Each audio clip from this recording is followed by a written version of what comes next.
korban saja karena dosa, ia duduk untuk selama-lamanya. Kalau dikatakan selama-lamanya, tidak mungkin yang namanya Yesus itu bisa turun kembali. Itu hal yang tidak mungkin, Pak. Karena jelas di sini Yesus lumpuh, menggunakan kursi roda. Al-Quran bohong, mengatakan bahwa Yesus akan turun di Kok masuk ke hari Al-Quran sih? penghakiman. Oh, kalau masuk ke Al-Quran, mari kita bahas Al-Quran, Pak. Iya, Kalau lagi. masuk ke Bible, mari kita bahas ke Bible. Oke, sekarang aku Begitu. tanya, di hari penghakiman, Yesus akan turun menjadi hakim.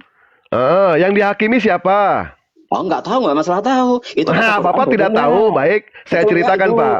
Kenapa Kalau nggak- Yesus kalau datang? Yesus Kenapa yang akan Yesus turun, diturunkan kembali ke dunia? Itu memang jelas untuk menghakimi. Siapa yang Yesus hakimi? Orang-orang Kristen, Pak. masalah. Orang-orang Orang Kristen tahu. yang menuhankan. Wah, nggak mau denger ini.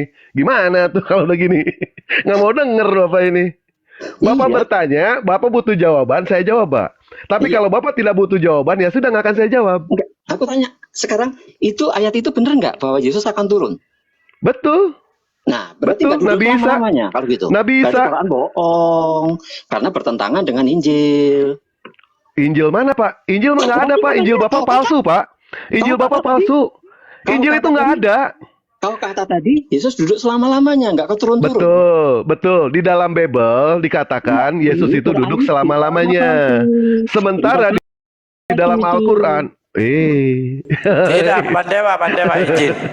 ya, ya. Di Ibrani aja sandingkan dengan kisah para rasul 7:55. Sudah, tadi sudah. Tapi memang dasarnya dia bertanya tidak mau mendengar jawaban, ya repot kalau seperti itu. Ya silakan Bang Juma. Sekarang Assalamualaikum Gerunda. Waalaikumsalam warahmatullahi wabarakatuh. Aku ya ditanya terus, gantian. Silakan bertanya. Iya, kan gantian. Anissa sahabat-sahabat sekalian.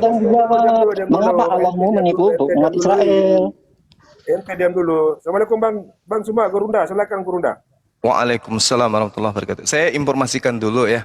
Tadi saya habis terapi ya, saya baptis, ada beberapa orang pakai ketuban kuda. Tapi mereka keok semuanya, si CP, bom-bom, Widara dan semuanya. Sampai komalnya itu hancur, rungkat. Saya pantau lagi ternyata belum live sampai sekarang. Jadi saya nyangkut di sini dulu. Kalau dia sudah live lagi, baru saya sasar lagi di sana. Masya Allah, Allahu Akbar. Tadi 1 lawan 5, tengkurap semuanya. Ada penggawa-penggawa penghujat semua di sana. Alhamdulillah disaksikan ribuan orang Indonesia. Mantap. Ya, 1 lawan 7. Ya, tengkurap semuanya. Asal usul Islam dan Kristen. Mereka satu pun tak ada di antara 7 manusia ini yang membahas asal usul Kristen. Mereka malu karena mereka sadar bahwa Belanda aja nggak berhasil kok mengajarkan Kristen, apalagi kita, gitu ya. Sehingga yang mereka bahas hanya Yahudi, hanya Islam, Yahudi, Islam. Mereka tak ada satupun si CP, Congorpedia, dan juga si Widara Gigi Palsu, dan juga bom-bom manusia tanpa beranus. Tak ada satupun di antara mereka yang berani bahas Kristen, asal-usul Kristen. Alhamdulillah.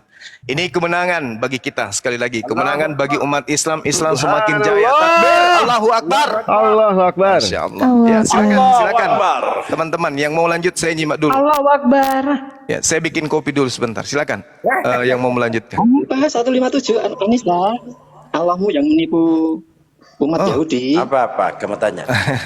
Anissa berapa? Anissa 157. Oh, Anissa 155. Allah yang maha benar ternyata seorang penipu. Di mana dalilnya itu, Bang? Anissa, Di mana? Anissa 157. 157. Bismillahirrahmanirrahim. Wa qaulihim inna qatalnal masiha Isa bin Maryam Rasulullah wa ma qatalu wa ma salabu walakin syubbiha lahum wa innal ladzina ikhtalafu fi lafi syakkim min ma lahum bihi min ilmin illa tiba'zan wa ma qataluhu yakinan. Mana di sini menipu, Bang? Enggak ada. Di sini hanya dikatakan di sini enggak ada unsur penipuan. Yang menipu itu yang mengaku kemudian manusia tapi ternyata Tuhan. Ya. Yesus mengaku manusia, di mana-mana dia mengaku manusia, di mana-mana dia mengaku utusan Tuhan, tapi ternyata manusia, tapi ternyata Tuhan katanya. Nah, siapa sebenarnya yang menipu di sini? Yesus kah yang mengatakan dirinya hanya manusia, atau Kristen yang menipu yang mengajarkan Kristen itu Tuhan? Di sini nggak ada nipu. Di sini dikatakan wa qaulihim, dan kami hukum mereka karena ucapan mereka, inna qatalnal masiha, sesungguhnya kami telah membunuh Isa Rasulullah, yang adalah Isa utusan Allah. Lalu mereka ejek dengan menamai Rasul Allah, padahal mereka tidak beriman kepadanya. Mereka mengatakan telah membunuhnya. Wa ma qatalu, padahal mereka tak membunuhnya, tidak pula menyalibnya, tetapi diserupakan. Tuh, tidak ada ditipu di sini. Diserupakan. Kenapa diserupakan, Pak? Karena memang sudah tertulis menurut Yesus bahwa dia akan digantikan oleh orang fasik. Dia diserupakan, yang menyerupai itu adalah orang yang fasik. Orang fasik dipakai sebagai tebusan bagi orang yang benar, dan pengkhianat sebagai ganti orang yang jujur.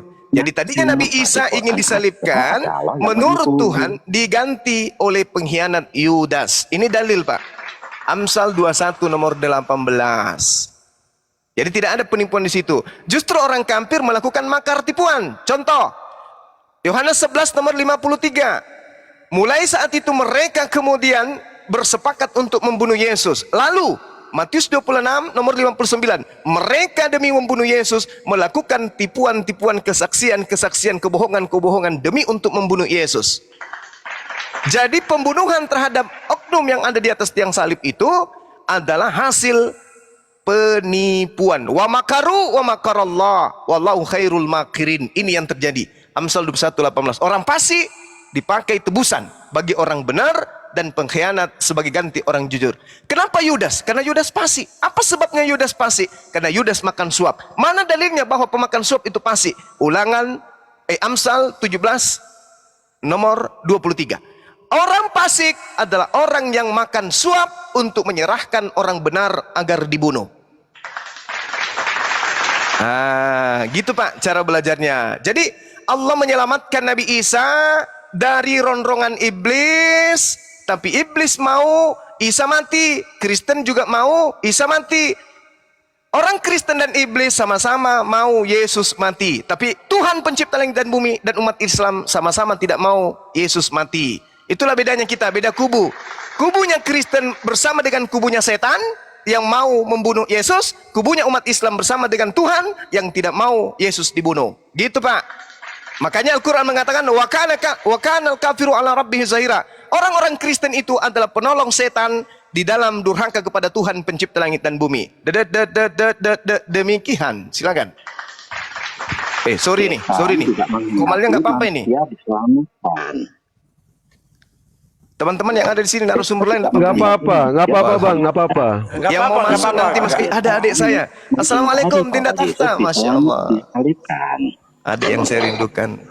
Lanjut Gurunda. Pakai Gurunda lagi nih. Allah Akbar. Ya silakan. Jangan curhat Pak, suaranya dibesarin Pak. Allah tidak maha kuasa. Kalau dia maha kuasa, tentu ada cara lain yang tidak membuat penipuan pemalsuan. Oke, sudah? Tidak mampukah Allah membuat cara yang lebih benar daripada menipukan Yudas, menyerupai Isa? Oke, saya jawab ya. Ya? Oke. Tidak mampukah? Begini. Allah mengatakan dalam Al-Quran, bal rafa'ahu Allahu ilaihi. Mazmur 91 seirama dengan An-Nisa Al-Quran 158. Nah, makanya Yesus mengatakan Pak di dalam Lukas 24 nomor 44, dengarlah wahai oleh kalian, bahwa aku diutus untuk menggenapi semua yang tertulis tentang aku di dalam Taurat. Taurat tadi di dalam Keluaran 23 nomor 7. Jangan kau membunuh Yesus. Jangan kau membunuh orang yang benar. Jangan kau membunuh orang yang tidak bersalah. Ini adalah nubuat untuk Yesus. Yesus tak bersalah, jangan dibunuh, kata Taurat. Yesus mengatakan Lukas 24:44. Semua yang tertulis di dalam Taurat tentang aku harus digenapi. Jangan kau bunuh Yesus. Satu. Di dalam kitab para nabi. Apa itu kitab para nabi? Amsal. Apa itu Amsal? Kitabnya Nabi Salomo atau Sulaiman. Apa yang dikatakan di sana? Orang fasik menggantikan orang yang jujur. Pengkhianat sebagai tebusan bagi orang yang benar. Nah tuh. Harus tergenapi apa yang tertulis tentang aku di kitab para nabi. Amsal. Lalu Yesus mengatakan apa? Harus juga tergenapi yang tertulis tentang aku di dalam kitab Mazmur. Di mana di Mazmur? 91. kamu hanya menyaksikan balasan Tuhan kepada orang fasik. Jadi Yesus hanya menonton penyaliban itu. Yang disalib adalah orang fasik. Mana buktinya? Amsal 17:23. Orang fasik adalah orang yang menerima suap untuk menyerahkan orang yang jujur, orang yang benar agar dibunuh. Siapa yang fasik antara Yesus dan Yudas? Siapa yang menerima suap antara Yesus yang Yudas? Yudas. Yang mati di atas tiang salib adalah orang terkutuk. Mana dalilnya? Galatia 3 nomor 13. Nah, siapa yang terkutuk antara Yudas dan Yesus? Kita lihat. Yang terkutuk di dalam Ulangan 27 nomor 25 adalah orang yang makan suap adalah orang yang terkutuk. Ulangan 21 nomor 22 nomor 23. Orang yang dihukum Tuhan karena setara dengan perbuatan kejahatan yang setara dengan pembunuhan. Maka jangan kau biarkan mayatnya orang yang dikutuk oleh Elohim agar kakinya jangan menyentuh tanah yang diberikan sebagai warisan kepada yang diwariskan kepada nenek moyangmu. Nah, sekarang permasalahannya adalah siapa yang dikutuk oleh Tuhan? Yesus atau Yudas? Yudas. Siapa yang munafik? Yudas. Siapa yang menerima suap? Yudas. Siapa yang berkhianat? Yudas. Maka yang mati di atas tiang salib adalah Yudas yang menggantikan. Inilah yang diterangkan di Al-Quran. Barrafa'ahullah ilaihi. Nah, sekarang Anda mengatakan menipu. Saya kasih data. Satu. Matius 26 nomor 18, nomor 59. Apa yang dikatakan di sana? Imam-imam kepala, bahkan mahkamah agama melakukan kebohongan demi untuk membunuh Yesus. Nah, itu tipuan kan? Melakukan kesaksian palsu. Tuh, menipu. Kesaksian palsu itu tipuan, Pak. Melakukan penipuan palsu, kesaksian palsu untuk membunuh Yesus. 1. 2. Matius 27 nomor 18. Pilatus mengetahui bahwa imam kepala, mahkamah agama, orang-orang Farisi, orang Yahudi menyerahkan Yesus untuk disalibkan karena dengki. Jadi alasan mereka kemudian mau menyalibkan Yesus karena faktor sosial politik dan cara mereka untuk menangkap Yesus dengan cara menipu, saksi palsu, dengki. Nah, inilah yang kemudian Allah katakan, mereka membuat makar, maka Allah membalas makar mereka. Makarnya apa? Yesus mereka ingin tangkap, tapi ternyata salah tangkap. Yang ditangkap Yudas. Dan saya bisa buktikan bahwa Yesus lolos dari penangkapan. Datanya akurat dan tidak bisa diragukan. Silakan.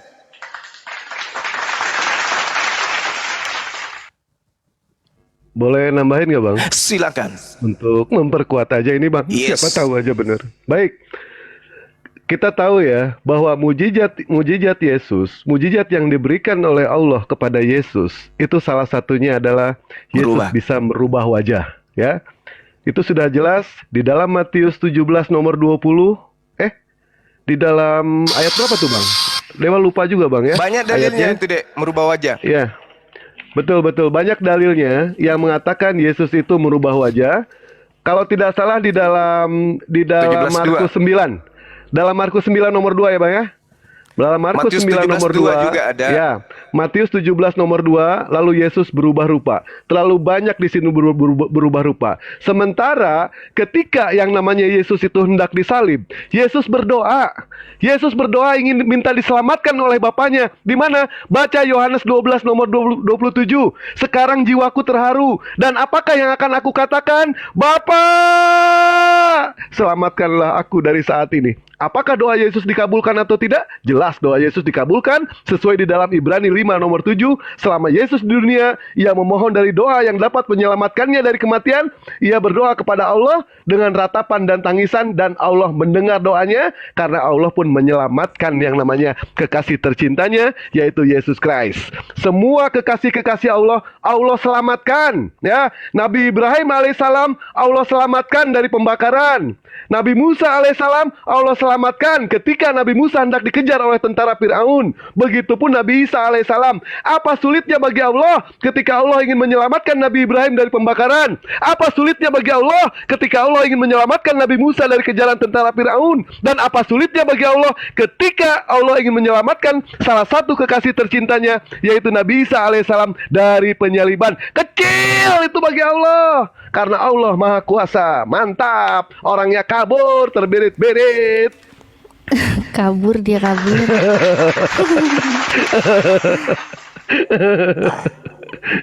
Tunggu tanya. Baik.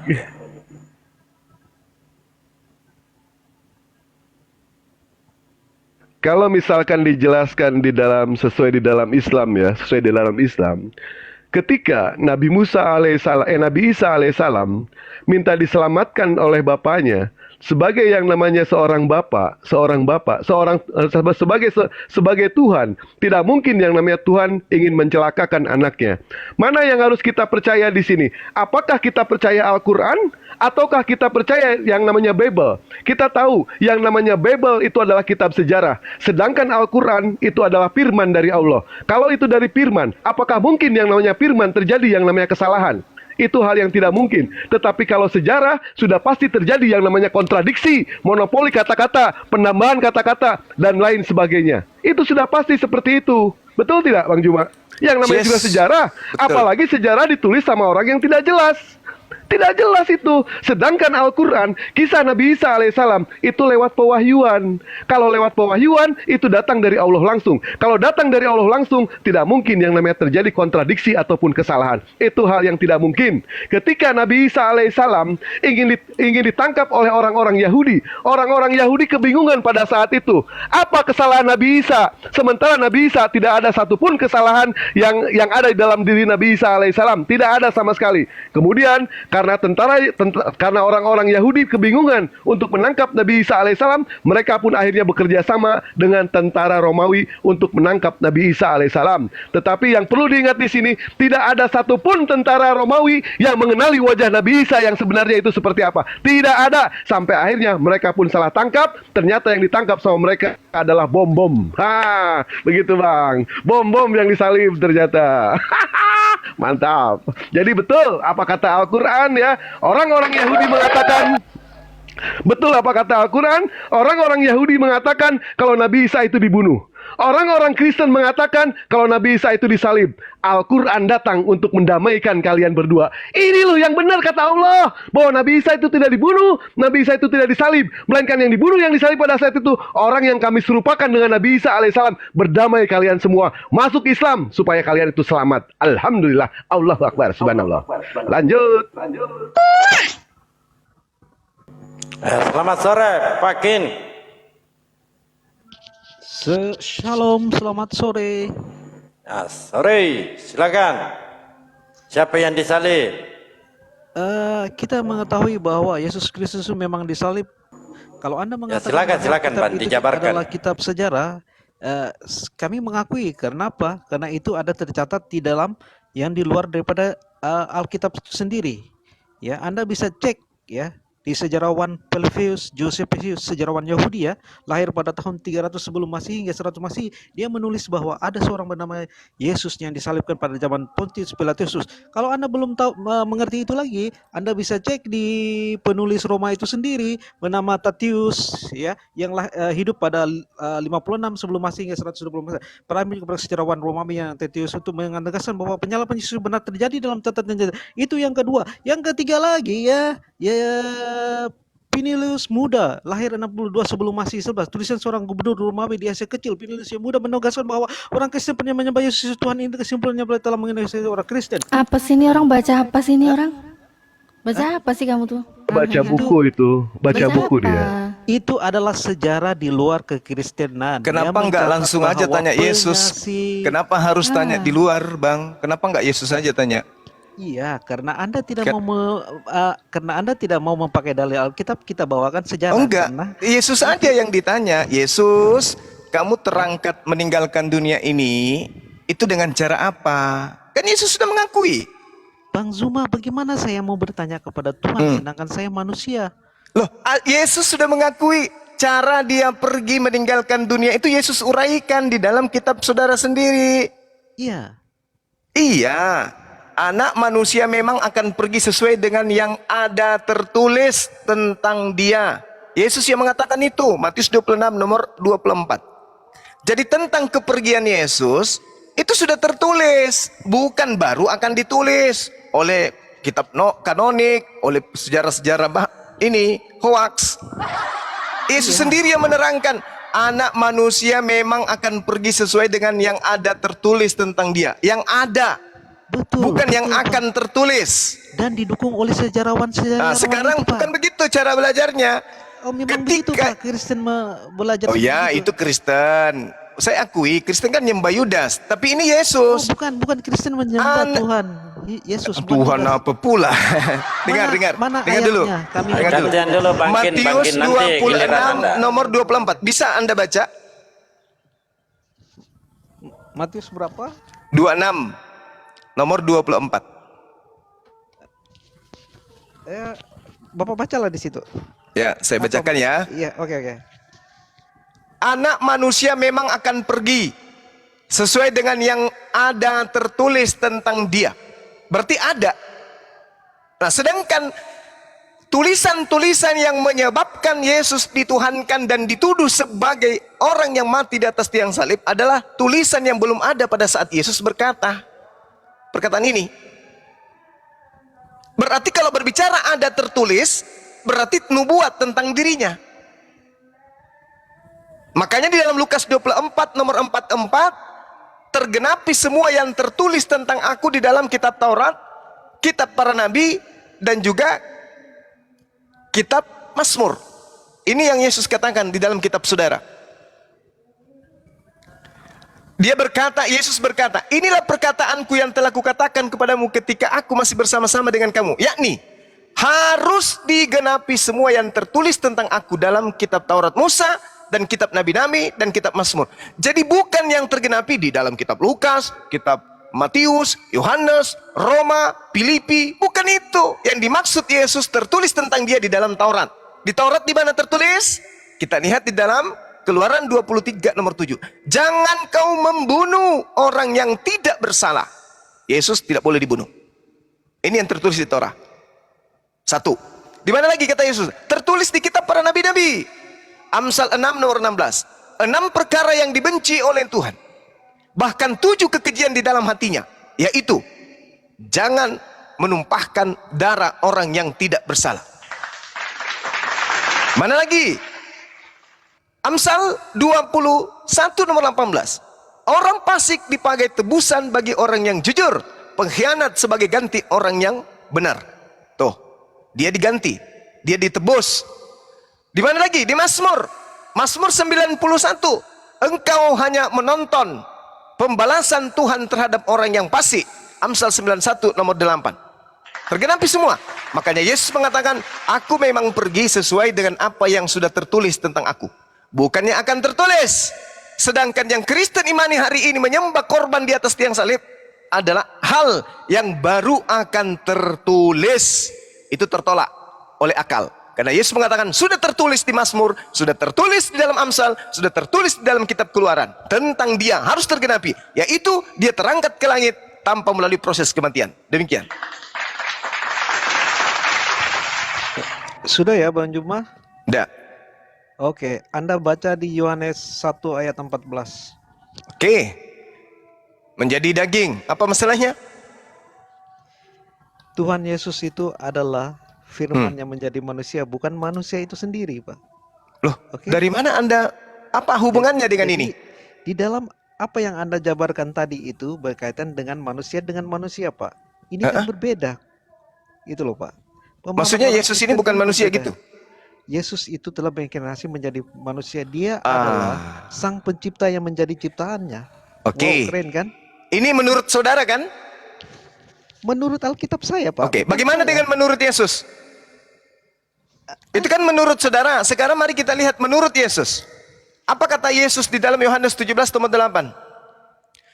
Apa kata Sebab segala firman yang engkau sampaikan kepadaku telah kusampaikan kepada mereka, dan mereka telah menerimanya. Mereka tahu dengan benar-benar bahwa aku datang daripadamu dan mereka percaya bahwa akulah Tuhan. Oh, salah. Bahwa akulah yang berinkarnasi jadi, oh salah. Dan mereka percaya bahwa engkaulah yang telah mengutus aku. Murid-muridku percaya bahwa aku adalah rasulmu. Sedangkan Yohanes 1 nomor 14 bukan sabda Yesus, bukan firman Tuhan. Itu adalah ucapan pengarang Yohanes. Jujur, Yohanes 1 nanti di nomor 37 baru Yesus bersabda. Dari Yohanes 1 nomor 1 sampai 36 itu semua karangan pengarang buku Yohanes. Bukan sabda Yesus, bukan firman Tuhan. Nah, gitu cara belajarnya, Bang. Yesus mengatakan, murid-muridku semua percaya bahwa aku adalah rasul. Nah, begitu. Jadi kalau Anda mengatakan Yesus Tuhan, itu karena Anda bukan pengikut. Anda adalah serigala yang nyamar pengikut. Anda pentuhan Yesus, bukan pengikut Yesus. Murid Yesus dengan penyembah Yesus itu berbeda. Silakan. Tapi tidak nyambung tadi bahas Nggak nyambung. penyaliban, ngapain ente bahas firman jadi manusia, orang kita Iya. juga manusia kok, gimana nggak nyambung barusan. Coba nyambung, kalau ditanya jangan jawab jadi Oh. ujung-ujungnya WC gimana ente Bang itu Dewa muncul ke dunia ini melalui apa, Pak? firman dari Matius firman 4 nomor 4. Semua manusia berasal dari firman yang keluar dari Allah. Bukan cuma Yesus. Baca Matius 4 nomor 4. Kita semua sama seperti Yesus, berasal dari firman. Pada mulanya adalah firman, firman itu bersama-sama dengan Tuhan, dan firman itu telah menjadi manusia. Semua, bukan hanya Yesus. Baca Matius 4 nomor 4. Jangan bebal. Mana satu yang saya jawab ini, Bang Zuma ke Bang Dewa? Yang mana yang gampang? Yang gampang aja. Mungkin saya kali. Silakan. Oke, saya tanggapi dulu Bang Dewa ya. Bang Dewa ini mungkin kurang mengerti ya. Kan Bang Dewa itu lahir melalui perkawinan. Ketika orang tua Bang Dewa menikah dengan papanya Bang Dewa, menikah dengan mamanya Bang Dewa, mereka menikah, baru mereka dikurniakan menjadi Bang Dewa gitu loh. Tetapi kehadiran Tuhan Yesus ke dunia itu sangat spektakuler ya, dicatat di Lukas itu sangat luar biasa, Pak. Lagi puasa Bang Dewa, biasa. Puasa. Sepeket talor, gitu aja. Sepeket talor. Lagi puasa. Spektakuler gitu maksudnya, spektakuler gitu maksudnya. Ya, Udah, lanjut, nyatanya kehadiran Tuhan kami menjadi manusia itu sangat beda, Pak. Jadi tidak boleh disamakan. Makanya kami tidak menyembah manusia, Pak. Kalau Itu, Pak. Tuhan itu begitu, kenapa dibunuh, Pak? Anda memaksakan Yesus menjadi Tuhan, tapi Anda paksakan juga dibunuh. Tapi yang menyalibkan dia kan bukan orang Yahudi, Pak. Nah, lebih parah lagi tuh. Lebih parah lagi. Sementara Tuhan di dalam Ulangan 32 nomor 39, dialah Tuhan yang tak tersentuh oleh kematian, yang menghidupkan dan mematikan. Nah, Yesus dimatikan. Dia bukan Tuhan, Bang, dia manusia. Lagian yang disalib itu Yudas. Jangan bebal. Nakal, jangan nakal. Memang di dalam Alkitab itu mengatakan ada dua bernama Yesus. Bukan Satu hanya dua. Kristus, tetapi satu Yesus Barnabas. Ini Bukan kita hanya dua, bicara- Bang. Banyak yang bernama Yesus itu. Ya, ini kita bicara saat Gubernur Pontius Pilatus saat itu, dia kan memberikan kebebasan kepada, itu ada perayaan ya gitu ceritanya. Jadi siapa yang lo ingin gue bebaskan, katanya Pontius Pilatus. Jadi mereka ini meminta Yesus Barnabas, Pak. Gitu, Pak. Jadi mungkin itu yang diserupakan, Pak. Mungkin itu, Pak. Iya, bisa jadi. Nah, masalahnya sekarang yang jelas yang mati di atas tiang salib itu adalah orang terkutuk. Nah, pertanyaan sederhananya, siapa yang terkutuk? Yesus atau Yudas?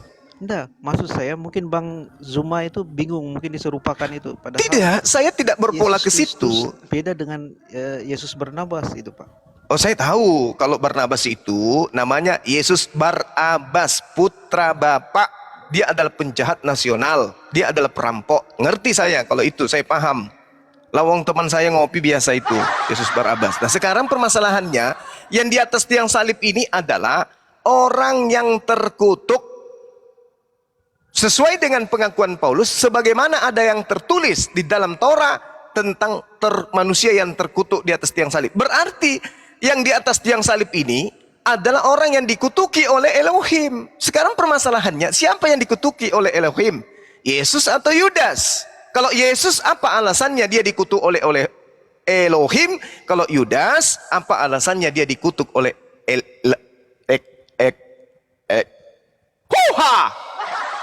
Elohim? Silakan. Ayo, jawab Bang. Apa alasannya Yesus dikutuk? Coba. Kasih saya alasan supaya saya bisa percaya. Oh betul, Yesus terkutuk. Kenapa? Yesus pernah curi keledai. Oh, Yesus terkutuk karena dia pernah ini dan itu. Mana buktikan? Tapi kalau Yudas yang terkutuk, jelas dia makan suap. Jelas dia berkhianat. Coba. Ayo Bang, silakan.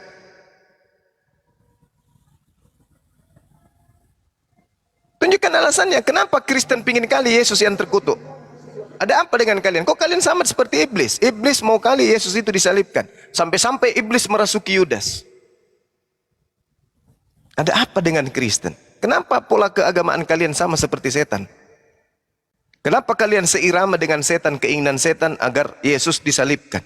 Bukti bahwa setan ingin Yesus disalibkan, dia merasuki Yudas. Hari ini yang memperjuangkan pekerjaan iblis melalui Yudas itu Kristen. Kenapa? Ada apa dengan kalian? Ini pertanyaan besar buat Kristen. Loh, kok agama kita kok sama seperti setan? Sama-sama mau Yesus disalib? Kalau ada orang Kristen yang mengatakan, oh tidak kok, kami tidak mau Yesus itu disalib, itu namanya munafik, pembohong, pendusta. Semua Kristen di atas muka bumi ini mau Yesus itu disalibkan. Karena kenapa? Mereka mau berleha-leha hidup dengan dosa ditebus. Mereka ingin bebas, tidak lagi menyembah Tuhan. Mereka ingin dibebaskan dari aturan Tuhan dengan menjadikan Yesus sebagai korban di atas tiang sebagai sebagai penebus mereka. Spektakuler, Bang. Nah, begitu. Ayatnya yang spektakuler, Bang. Kenapa kalian orang Kristen sama seperti iblis, sama-sama mau Yesus disalibkan? Ada apa dengan kalian? Jawab.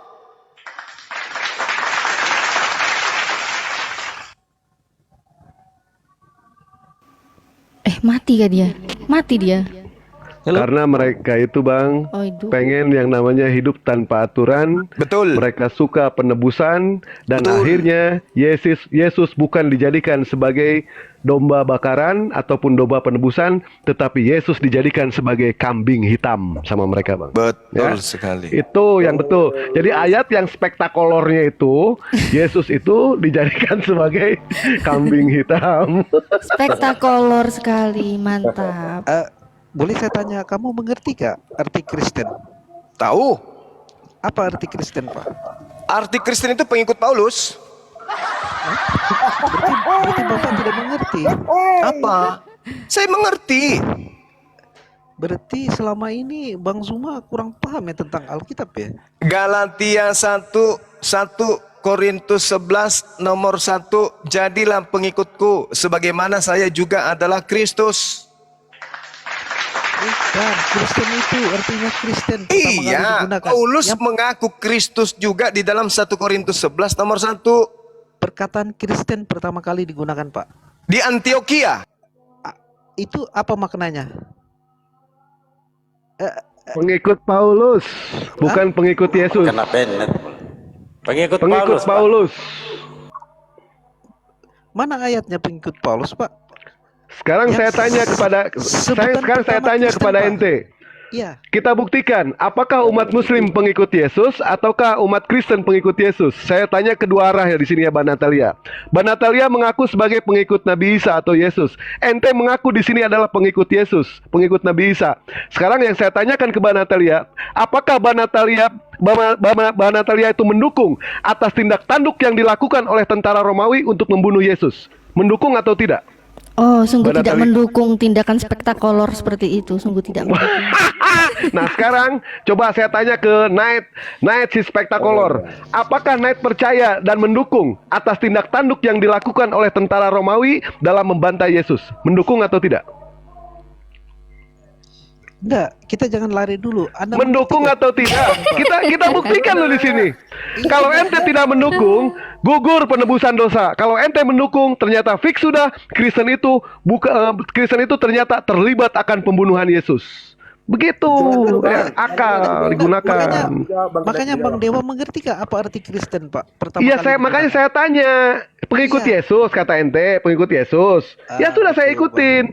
Nah sekarang ente mendukung tidak? Yang dilakukan oleh tentara Romawi, meludahi Yesus, menampar Yesus, menyalib Yesus, membantai Yesus, mendukung atau tidak? Lah, kalau kamu mengatakan bahwa kami Nah, di sinilah ya, adalah bingung. pengikut Kristus, Mereka bingung di sini. Tunggu, saya jawab Bingung. dulu, Pak. Dijawab, bukan nyeleneh, dijawab. Ya, saya jawab dulu. Kalau Anda mengatakan bahwa Bang Juma, lanjut Bang Juma. Udah bingung ini orang, Bang. kami Kristen pengikut Kristus, kenapa Anda tanya lagi Yesus disalibkan? Gimana sih lu? Seharusnya Anda jawab, Bang. Jawab, bukan nyeleneh begitu. Bukan, Jawab. jawabannya itu kan apa arti Kristen?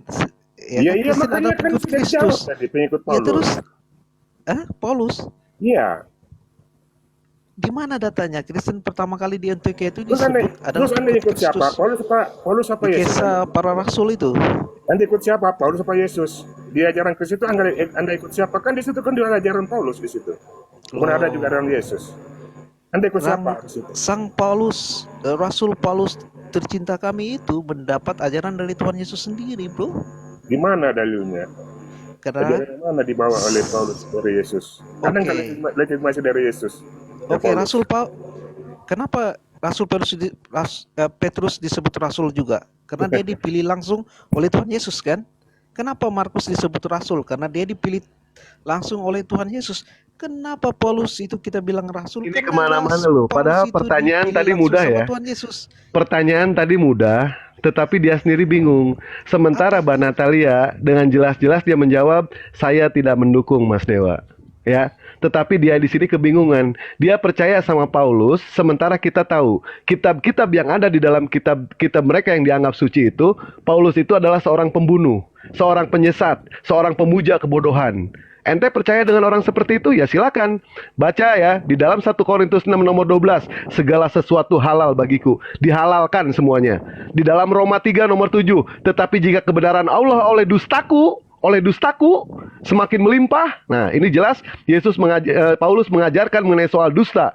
Sungguh aku bebas terhadap semua orang. Apapun yang dilakukan sama Paulus, bebas di situ. Nah, Paulus sendiri mengatakan bahwa Paulus adalah pemuja kebodohan. Di mana ayatnya? Baca 1 Korintus 1 nomor 18, sebab pemberitaan salib memang adalah kebodohan bagi mereka yang akan binasa. Di dalam Korintus 1 nomor 21, maka Allah berkenan menyelamatkan mereka yang percaya oleh kebodohan pemberitaan Injil. Lagi-lagi kebodohan, lagi-lagi kebodohan. Dan Paulus pun adalah pembunuh kejam, pembunuh sadis, pembunuh yang amat mengerikan. Sementara yang dibunuh oleh oleh Paulus itu adalah orang-orang baik, bukan orang-orang jahat. Nah, berbeda dengan halnya Nabi Muhammad, berbeda dengan halnya Nabi Musa. Yang dibunuh oleh Nabi Musa adalah orang-orang pembangkang ajaran-ajaran Tuhan. Yang dibunuh oleh Rasulullah itu adalah orang-orang kafir, musuh-musuhnya Jibril, musuh-musuhnya Allah. Sementara Paulus membunuh orang-orang baik, jemaat-jemaat Yesus. Terbalik jadinya ajarannya. Ya, jadi wajar kalau ente itu membela Paulus. Kenapa? Karena itu adalah orang bodoh. Begitu ya. Sesuai dengan apa yang tertulis di dalam kitabnya. Begitu, Bos. Bang Dewa bagaimana mengatakan bahwa kami orang Kristen itu senang bahwa Tuhan Yesus kami dibunuh. Apa hak kami? Karena kalau kamu baca di Keluaran 3 ayat 14, di situ Tuhan sendiri yang berkarya. Firman-Nya Allah kepada Musa, aku adalah aku. Firman Allah beginilah kau katakan kepada orang Israel. Ini kok nggak nyambung ya? Mengutus aku kepadamu. Mbak Natalia bisa nanggapi nggak? Kok nggak nyambung ya? Iya, ini apa yang Nyambung soalnya dia baca Yohanes dari 1. dari web yang dia baca. Yohanes makanya 1 nggak ayat nyambung. 1 ya, firman itu bersama-sama dengan Ngomong Allah. apa Dan lagi? Yohanes 1 ayat 14, firman itu menjadi manusia. Nggak pas firman ini. Nggak spektakuler. berarti- Bang Juma, ngerti nggak Bang Juma arahnya, Bang? Mengutus Nggak firman. spektakuler ya, nggak Nggak spektakuler. spektakuler ini. Saya Sama pengen seperti- ada Kristen yang spektakuler. Sama Ini seperti apa ini Keluaran nggak 3 ya, sama seperti Keluaran 3 ayat Nggak 14. nyambung, Bang. Nggak connect. Pertanyaan dia jawaban nggak connect itu. Apa yang nggak connect, Pak? Di situ mengatakan aku adalah aku yang mengutus aku kepadamu. Oke? perjanjian baru Bapak mengutus Bang Juma ngerti firman-Nya, bang?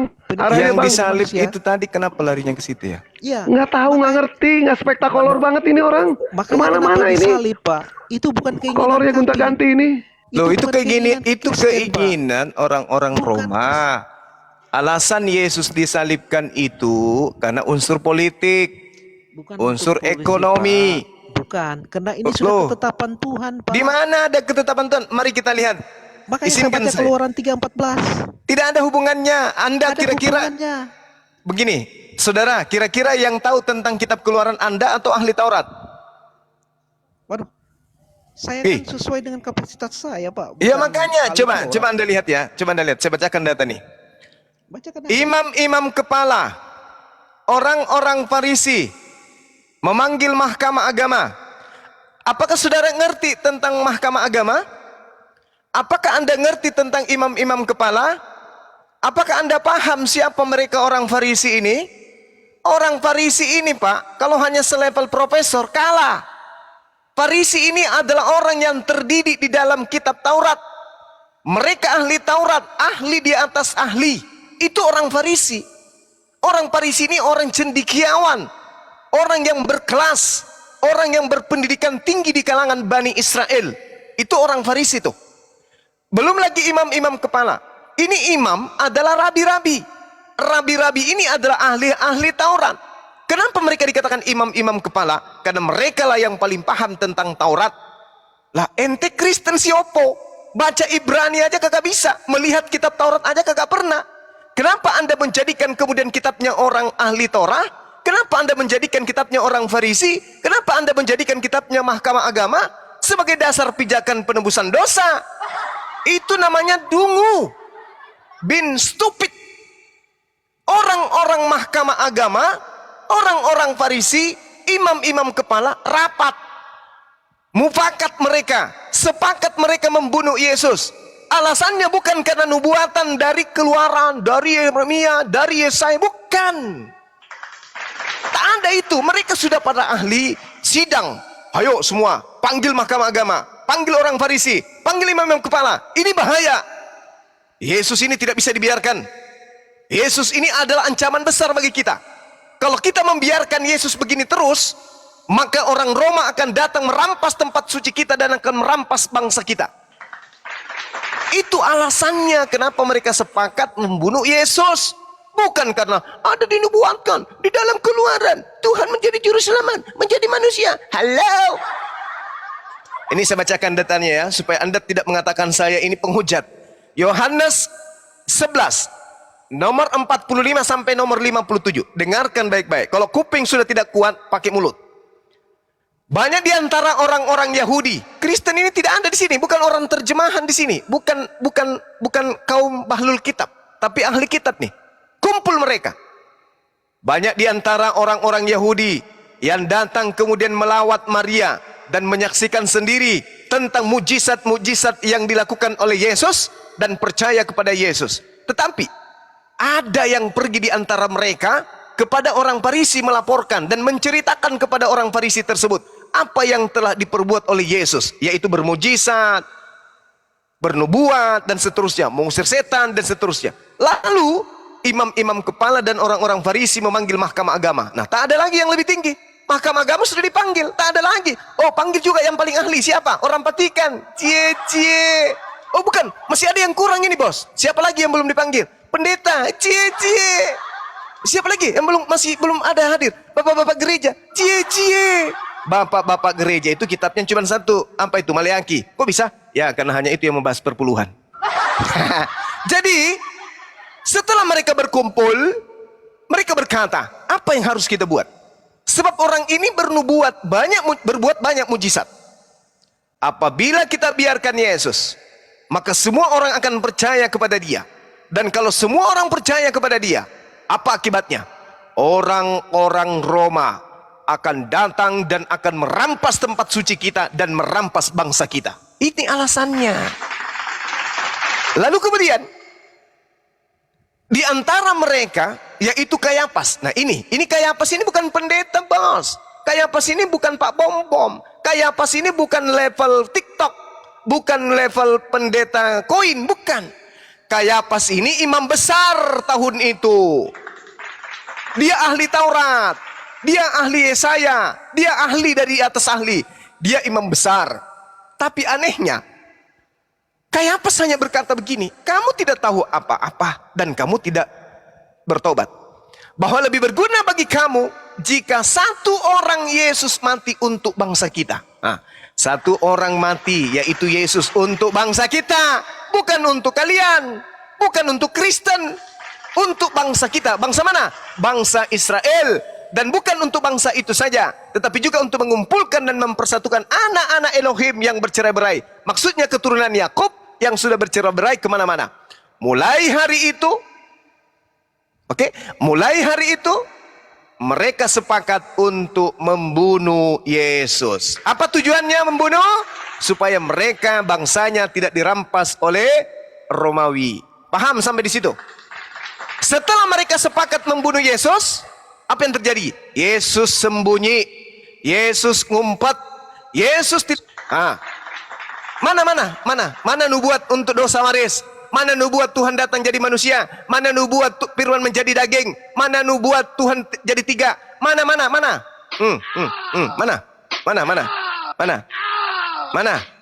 Tak ada. Orang yang sesaman Yesus ingin membunuh Yesus, tidak ada unsur Kristen.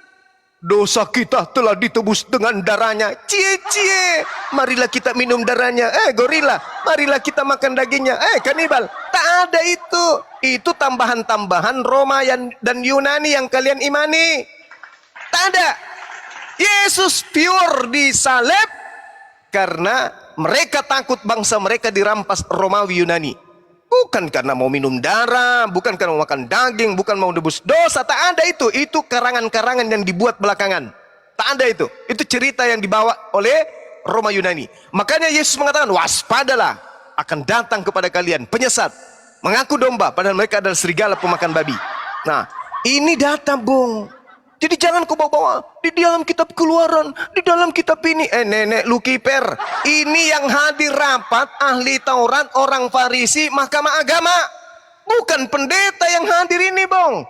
Bahkan ini adalah imam kepala Kayapas, imam tertinggi pada hari itu bernubuat Yesus harus mati untuk bangsa kita.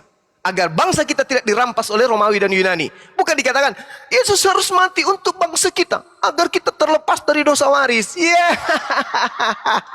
Piu. Tak ada itu, saudaraku. Ya, jadi saatnya Anda berbenah. Tinggalkan agama yang mengajarkan kalian itu tersesat sampai ke api neraka. Demikian. Saya izin 10 menit. Ya, dilanjut oleh teman-teman. Siap. Oke, saya Lanjut. kalau Anda baca di Matius 26 ya, dan ketika mereka sedang makan ia berkata, ini perkataan Tuhan Yesus ya, aku berkata kepadamu, sesungguhnya seorang di antara kamu akan menyerahkan aku. Di sini menunjukkan bahwa Tuhan Yesus sudah mengetahui bahwa dia akan diserahkan ya, sesuai dengan nobat yang saya bacakan tadi. Jadi tidak ada orang Kristen yang bangga ataupun berkeinginan ya Tuhan Yesus itu meninggal gitu. Tidak ada. Ini adalah karya Tuhan sendiri. Kenapa? Karena ketetapan Tuhan yang sudah dia tetapkan tidak bisa dia rubah. Makanya manusia harus diselamatkan dengan cara dia menjadi ya kutuk itu, untuk mengangkat kutuk itu, begitu Pak. Karena ketika Tuhan Yesus mati di kayu salib itu, darahnya itu, dia telah memenangkan kami daripada si iblis jahat itu. Karena sesungguhnya kalau Anda baca di kitab Alkitab kita mengatakan bahwa yang berkuasa ya di bumi ini adalah si sang penyesat itu. Tetapi ketika Tuhan Yesus mati di kayu salib, dia telah memenangkan semua itu. Makanya ada tertulis, kepadaku telah diberikan surga dan bumi. Mati menang ya. Itu, Pak. Iya.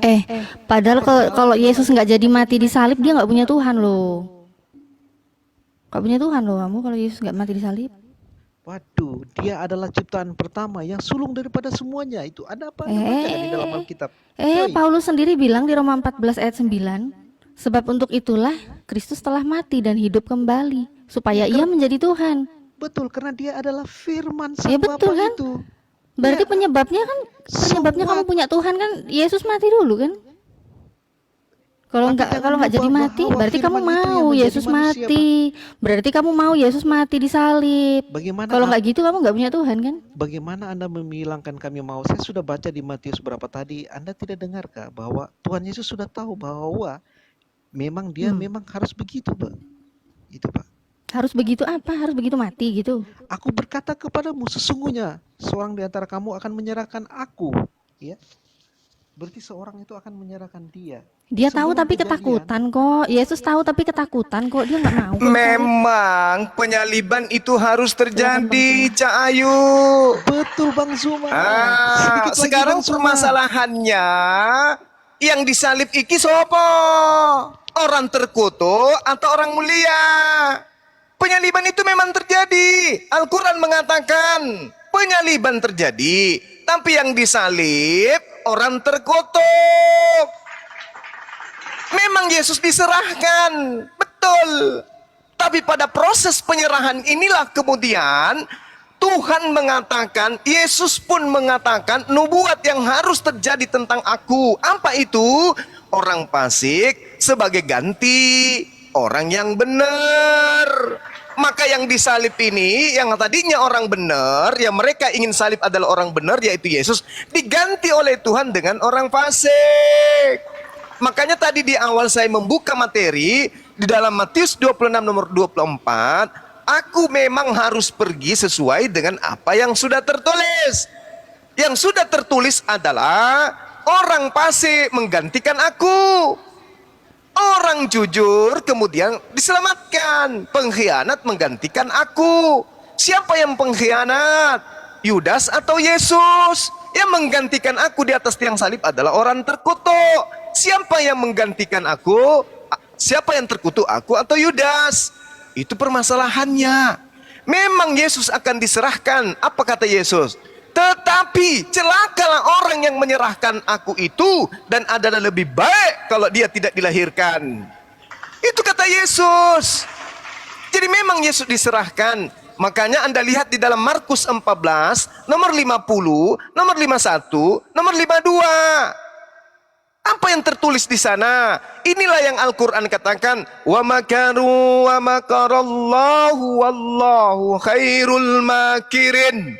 Orang-orang kafir membuat tipu daya, tetapi Allah membalas tipu daya mereka dengan balasan yang sangat-sangat sempurna. Apa yang terjadi? Umat Islam diberi ilham, umat Islam diberi wahyu, umat Islam bisa menelaah, Islam bisa menyelami kebenaran Al-Quran, ditambah dengan datangnya informasi-informasi dari Barat yang dibawa oleh Belanda, yaitu melalui buku yang Anda imani sebagai Bible. Kami membaca di dalamnya bahwa Allah betul-betul membuat dan membalas makar tersebut, sehingga apa yang terjadi di dalam tulisan para wartawan justru menguraikan kebenaran itu. Semua murid lari meninggalkan Yesus. Ingat, murid Yesus cuma 12 orang. Yang pro kepada penangkapnya adalah 1 orang. Berarti Yesus dan muridnya sisa 12. Muridnya 11, Yesus sendiri 1, berarti 12. 13 bersama dengan Yudas. Ingat, Markus 14 sudah ada penangkapan 1 oknum. Bukankah yang mau ditangkap cuma 1? Tapi kenapa harus jadi 2? Ingat Markus 14 nomor 50. Semua murid lari meninggalkan Yesus. Yudas ikut lari gak? Tidak. Kenapa Yudas tidak lari? Karena Yudas sudah masuk dalam kelompok Yahudi, Farisi, imam kepala, tentara Romawi yang sudah berkhianat. Justru Yudas ini komplotan dari mereka. Jadi yang lari 11 orang. Sudah tertangkap 1. Di belakang yang tertangkap ini ada orang yang menggunakan kain lenan yang juga ingin ditangkap. Pertanyaannya, ada apa mau menangkap lagi? Kalau kalian sudah yakin bahwa yang kalian tangkap itu adalah Yesus, mau 3.000 orang menggunakan kain lenan di belakang Yesus, untuk apa kalian tangkap? Bukankah yang disepakati oleh orang-orang Yahudi cukup Yesus aja yang ditangkap? Malah Pilatus mengatakan, yang mana yang harus aku lepaskan? Yesus Barabas atau Yesus Kristus? Kata mereka, lepaskan Yudas Barabas. Nah, kalau Yesus Barabas aja yang penjahat disuruh dibebaskan, apatah lagi yang menggunakan kain lenan? Tapi kenapa mau ditangkap juga yang kain lenan ini?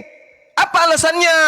Karena mereka ragu yang ditangkap ini Yesus atau bukan. Karena ternyata yang menggunakan kain lenan itu Yesus. Di mana tertulis? Yohanes 13 nomor 4. Yesus melepaskan jubahnya lalu menggantikannya dengan kain lenan. Siapa yang menggunakan kain lenan? Yesus. Siapa yang lari menggunakan kain lenan? Yesus. Siapa di antara 13 orang yang menggunakan kain lenan? Hanya Yesus. Yang lolos melarikan diri menggunakan kain apa? Kain lenan. Siapa yang menggunakan kain lenan? Yesus. Yang menggunakan kain lenan ditangkap atau lolos? Lolos. Berarti yang menggunakan kain lenan tidak disalib? Tidak. Ini narasi dalam kitabmu sendiri. Allah memberikan kebenaran itu kemudian kepada umat Islam berupa ilham pengetahuan akan kebenaran Al-Quran. Wa makaru wa makarallahu wallahu khairul makirin. Makanya Al-Quran datang disempurnakan kemudian. Apa fungsi Al-Quran disempurnakan? Bukan hanya sempurna begitu aja, supaya dibuktikan dengan kebenaran Al-Quran itu. Wahai seluruh umat manusia, apalah tatafakkarun, apalah ta'qilan. Ketika Al-Quran mengatakan wa makaru wa makarallah, buktikan di sekelilingmu akan datang sebuah pengabaran, akan datang sebuah informasi, akan datang sebuah materi yang akan menyajikan bahwa apa yang terangkum dalam Al-Quran itu betul. Dengan adanya kemudian cerita-cerita yang muncul dari sebelah sana, Islam tidak berdiri begitu saja. Islam didukung oleh keadaan yang mendukung Islam itu adalah agama yang benar. Kami mengatakan Nabi kami yang datang kepada Bani Israel mustahile dibunuh oleh orang-orang kafir. Mustahile. Kenapa? Tuhan kami yang mengatakan itu. Nah, ternyata apa yang diuraikan di Al-Quran, kalau ente tidak yakin dengan Al-Quran, yakinlah kepada Bible. Yang menuliskan itu wartawan yang melakukan penyelidikan, wartawan yang melakukan penyusunan, wartawan yang menerita pemberitaan dari saksi-saksi utama. Percayalah sama mereka. Percaya. Jangan hanya doktrin dogma, gereja, pendeta, pastor, hanya itu aja.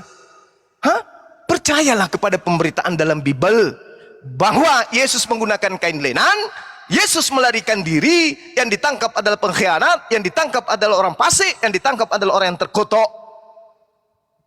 Masakan Nabi Isa alaihissalam, masakan Yesus orang suci. Di dalam Kisah Para Rasul 4 nomor 27 sampai nomor 30, Yesus adalah hamba Elohim yang suci, yang adalah berserah diri kepada perintah-perintah Elohim. Masakan dibunuh? Ibrani 5 nomor 7, sebagai manusia Yesus telah mempersembahkan doa yang sungguh-sungguh kepada Dia yang sanggup menyelamatkannya dari maut, dan atas doanya dan atas kesalehannya doanya dikabulkan. Yesus tak mungkin disalib, mustahil Yesus disalibkan. Yang disalib itu adalah orang terkutuk, mustahil Yesus terkutuk. Yang disalib adalah pengkhianat, mustahil Yesus pengkhianat. Yang disalib adalah orang fasik, mustahil Yesus orang fasik. Yesus manusia suci, terkemuka di dunia dan di akhirat. Makanya Yesus mengatakan, tanda-tanda ajaran roh kebenaran yang datang setelahku hanya satu. Apa kata Yesus? Mereka akan memuliakan aku. Satu-satunya agama di atas muka bumi ini, nih saya ulang lagi, satu-satunya agama di atas muka bumi ini, di muka bumi ini satu-satunya agama yang memuliakan oknum yang datang ke tengah-tengah Bani Israel sebagai nabi, hanya agama Islam. Hanya Islam yang memuliakan Yesus, hanya Islam yang memuliakan nabi yang lahir tanpa ayah di tengah-tengah Bani Israel. Al-Quran yang mengatakan itu. Dan Yesus pun mengatakan, apabila roh kebenaran itu datang, maka Dia akan memuliakan aku, bukan mengutuki aku. Sedangkan Kristen adalah agama yang mengutuk Yesus. Di mana dalilnya? Galatia 3 nomor 13. Yesus telah menebus kita dari kutuk dengan cara terkutuk, sebab ada tertulis, terkutuklah dia yang mati di atas tiang salib. Sedangkan Yesus mengatakan, apabila roh kebenaran itu datang, Dia akan memuliakan aku, bukan mengutuk aku. Hanya Kristenlah yang mengutuk Yesus. Islam Masya Allah, subhanallah, Islam memuliakan oknum tersebut. Ente mau menyebutnya Yesus, ente mau menyebutnya Isa, ente mau menyebutnya Yesua, bagi kami oknum ini adalah manusia suci, terkemuka di dunia dan di akhirat, dan termasuk hamba yang didekatkan kepada Allah Subhanahu wa ta'ala. Sekaranglah saatnya Anda berpikir. Anda menyebabkan diri Anda menyembah Yesus. Manusia suci dibunuh untuk apa? Hamba Tuhan yang suci untuk dipantai itu untuk apa? Oh, untuk dosa-dosa. Di mana orang-orang Yahudi membunuh Yesus karena dosa? Tak ada. Mereka bersepakat membunuh Yesus untuk supaya mereka tidak dijajah oleh Roma. Karena Yesus datang berpengaruh sangat luar biasa. Bayangkan, membangkitkan orang mati. Orang buta dari lahir bisa melihat. Badai topan, angin topan, jadi redup, air jadi anggur. Orang lumpuh bisa berjalan. Orang semakin banyak percaya kepada Yesus. Orang-orang Farisi, mahkamah agama, imam kepala, khawatir, bahaya ini. Ini anak yang lahir dari zina, bahaya. Punya pengaruh sangat besar. Dan kalau ini dibiarkan, maka Roma akan datang merampas tempat suci kita dan bangsa kita. Satu-satunya jalan adalah Yesus harus mati. Bunuh dia. Tapi Tuhan tidak tinggal diam. Allah Subhanahu wa ta'ala tidak jadi penonton hambanya yang terzalimi. Kata Allah, karena aku tempat perteduhanmu, aku tempat perlindunganmu, aku adalah gunung batumu, maka wahai Yesus, jangankan dibunuh, kena kurap sedikit aja aku nggak izinkan. Wahai Yesus, jangankan dibunuh, kena panu aja aku nggak izinkan. Di mana tertulis? Mazmur 91 dari ayat nomor 1 sampai nomor 16. Bahkan Tuhan mengatakan, dengan panjang umur aku angkat engkau ke langit dan akan aku kenyangkan engkau, akan aku perlihatkan kemudian kepadamu tanda-tanda kebesaranku. Subhanallah. Jadi hanya agama Islam yang memuliakan Yesus itu. Kristen dan iblis sama aja, tak ada bedanya. Sama-sama menginginkan Yesus mati. Munafik orang Kristen yang tidak mau Yesus itu mati. Wahai Kristen, ya paman, andai kalian hidup pada zaman Yesus, ya, lalu kalian diperhadapkan dengan keadaan, apakah Anda setuju Yesus dibunuh atau tidak? Orang-orang Kristen apa? Mengatakan apa? Kami setuju kalau Yesus itu apa ya? Setuju dibunuh? Kalau disetujui dibunuh berarti kita sama dengan setan. Tapi kalau kita tidak setuju Yesus dibunuh, dosa-dosa kita gimana? Bingung. Sehingga muncul kemunafikan. Andai pendeta-pendeta kumpul seluruh dunia, wahai pendeta, kalian itu yang menyesatkan jemaat, kumpul kalian. Nih, saya mau catat nama-nama kalian di sini. Kalian setuju nggak Yesus dibunuh? Setuju, Pak. Kamu setuju nggak Yesus dibunuh? Setuju, setuju, setuju, setuju, setuju. Iblis ditanya, iblis ini, menurut lu kan penyesat, ya paman, lu kesini mau Yesus itu dibunuh atau kagak? Sesuai dengan janji kami di hadapan Tuhan di surga, di Taman Eden, kami akan menyesatkan seluruh keturunan Adam. Jadi kami mau Yesus itu dibunuh. Untuk apa? Supaya nanti Yesus itu bisa dituhankan oleh orang barat. Kok bisa gitu? Lihat aja nanti, ada cara saya. Dia akan jadi Tuhan bagi orang barat. Tapi bagi orang Yahudi nggak mungkin. Karena orang Yahudi tahu Tuhan itu adalah hakikat yang tak serupa dengan manusia. Tapi orang barat akan melantiknya menjadi Tuhan. Lihat aja nanti. Yakin lo? Yakin. Iblis kemudian merasuki Yudas. Apa yang terjadi? Abad pertama yang tadinya Tuhannya bukan manusia, jadi manusia. Yang tadi Tuhan tidak bisa mati, jadi mati. Yang tadinya Tuhan tidak serupa dengan makhluk, serupa dengan makhluk. Inilah propaganda setan, iblis. Makanya saya katakan, saya bingung. Ini yang menentukan antara setan dan Kristen ini apanya? Dua golongan ini, golongan iblis dan golongan Kristen, sama-sama menginginkan pembunuhan terhadap anak Maria. Aku pingin, Bang Suma pingin melihat orang Kristen perang dengan iblis. Tapi di mana itu bisa terjadi? Iblis mau Yesus dibunuh, Kristen Yesus mau dibunuh. Lalu perangnya di mana? Kira-kira iblis dengan Kristen perangnya di mana? Iblis mau Yesus dibunuh, Kristen mau Yesus dibunuh. Perangnya di mana? Tidak bisa. Mereka adalah sekutu. Wa kanal kafiru ala rabbih zahira. Dan adalah orang-orang kafir pembantu-pembantu, penolong-penolong, sekongkol, konco-konco, dedongkot-dedongkot iblis di dalam menyesatkan umat manusia. Satu-satunya agama yang mengaku sebagai agama para nabi yang mengajarkan menyembah manusia hanya agama Kristen. Nah, itu dia. Jadi ini berat memang, ini berat. Yang kita hadapi adalah setan, yang kita hadapi adalah iblis. Apa pembuktian berlanjut? Yes. 1 menit. Pembuktian berlanjut. Kok bisa kayak gitu Bang Subhan? Yes. Karena tanpa kemudian tangan kanan setan, kekuatan itu tidak akan kemudian sampai ke sanubari manusia. Loh kok bisa kayak gitu? Harus ada yang mengaku rasul dong. Mari kita lihat Kisah Para Rasul 16, nomor 18.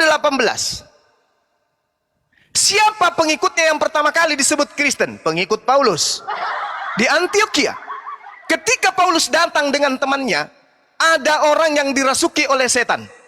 Orang yang dirasuki setan ini teriak-teriak sampai berhari-hari. Wahai semuanya, hai, saksikanlah oleh kalian. Oke, ada apa? Paulus ini dan teman-temannya adalah utusan yang maha tinggi. Mereka adalah orang-orang yang akan mengajarkan kalian kepada keselamatan. Oh ye? Ye.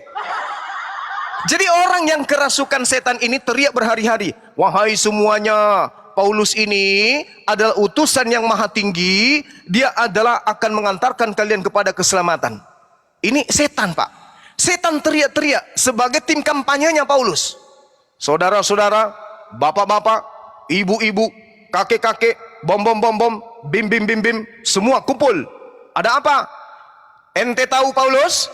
Ya, kenapa iblis? Paulus itu adalah rasul utusan Tuhan yang maha tinggi. Oh ya? Iya. Terus apa lagi?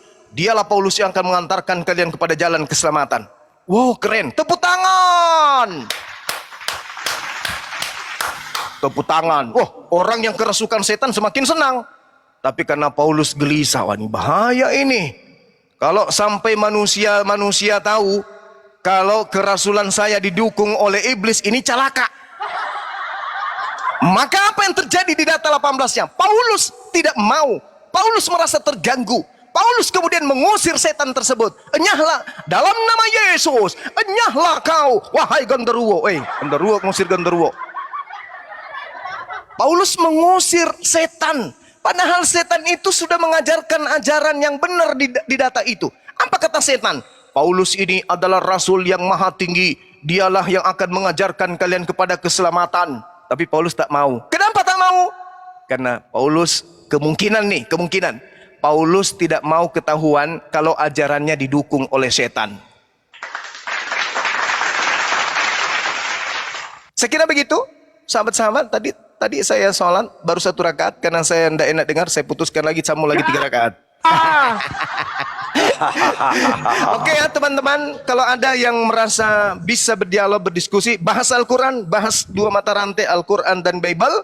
Kalau Pak Bomom tadi kan sudah muntaber tadi, Pak Bomom sudah muntaber aku buat, si Congorpedia juga sudah muntaber, kemudian si Gigi Palsu, siapa namanya itu?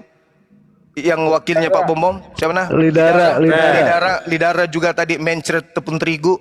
Udah semuanya tadi udah 7 lawan 1. Alhamdulillah tergolong semuanya. Habis materi yang tadi yang saya sajikan. Yang tadi yang saya sajikan sama dia, pembahasan tentang asal usul Islam dan Kristen.